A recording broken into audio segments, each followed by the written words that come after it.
Apakah betul pembiayaan retreat di Magelang buat anggota kabinet Merah Putih berasal dari Bapak Prabowo sendiri? Persiapan untuk kegiatan ini sudah dilakukan jauh-jauh hari. Sudah dibuat dari 1 bulan sebelumnya. Dan pada saat itu tentu Pak Prabowo masih dalam masa transisi.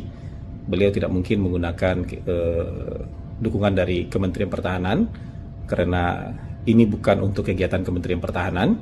Beliau pada saat yang sama juga belum bisa menggunakan dukungan dari Sekretariat Negara, karena beliau waktu itu belum dilantik sebagai presiden. Jadi karena melihat begitu pentingnya kegiatan ini, dan beliau merasa sangat penting untuk menyatukan menteri-menterinya, dan untuk menjalankan ini tentu beliau harus merogoh kantong beliau pribadi untuk mempersiapkannya.